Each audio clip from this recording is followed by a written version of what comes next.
Katika gospel industry ama niseme katika mziki wa eneo la Mlima Kenya, mostly the Kigooco nation, wote kwa ileo wamepata kujumuika kwa pamoja kwa ajili ya kumwomboleza mamake, mwimbaji moja kati ya waimbaji maarufu sana kutokea katika eneo la Mlima Kenya, mwimbaji anayetambulikana kama Ngaruiya Junior, ambaye mamake amekuwa mgonjwa, amekuwa akiugua saratani kwa muda.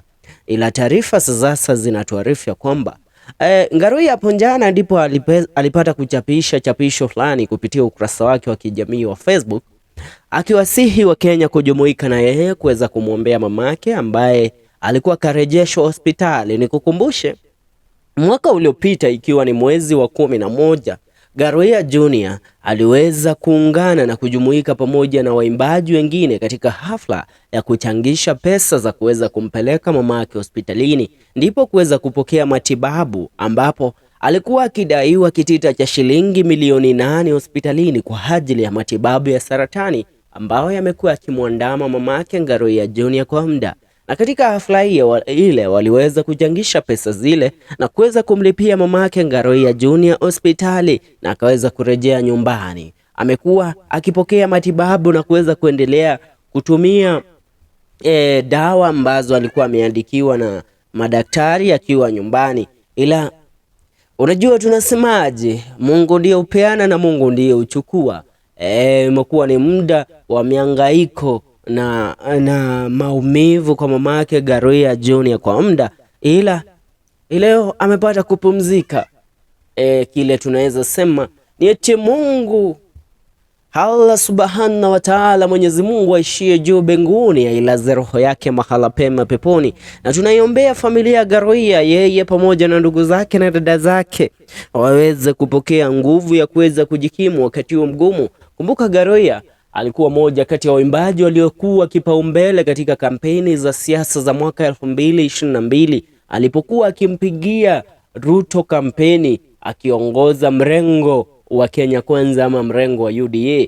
Kumbuka nyimbo nyingi zilizoimbwa katika eneo la Mlima Kenya za kampeni kuhusiana na UDA zilikuwa ni nyimbo zilizoimbwa na Ngaruiya Junior, ikiwa ni wimbo wa Kawajiko na UDA, Mount Kenya ne UDA, those kind of song unazikumbuka. Alikuwa kipaumbele sana katika kuweza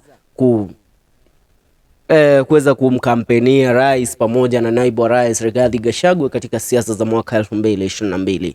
Na pia tunaarifiwa kwamba Ngaruiya aliweza kupokea kazi katika serikali ya William Ruto na amekuwa akifanya kazi ile kwa muda, na anaendelea pia kuimba nyimbo katika hafla tofauti. Kumbuka katika nyimbo ambazo Ngaruiya Junior amepata kuimba ni wimbo ambao unatambulikana kama Elijah.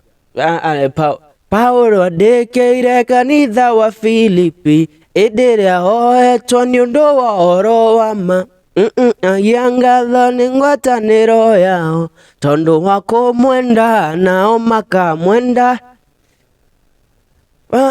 Paulo adekeire kanitha. Huo ndio wimbo ambao Ngaruiya Junior ameuimba, na ni wimbo ambao umekuwa ukiimbwa katika hafla tofauti, katika sherehe na pia niseme katika concert nyingi sana za Kigooco katika eneo la Mlima Kenya. That's what's up. Tunamwombea Mwenyezi Mungu amlaze mama yake Ngaruiya Junior mahala pema peponi, ama niseme kama kwa lugha ya Kiislamu, ama niseme kwa lugha ya Kiarabu, wa inna lillahi wa inna ilaihi rajiun. Allah subhanahu wa ta'ala amjalie mama yake Ngaruiya Junior aweze kupumzika pema pasipo na bugdha wala tana.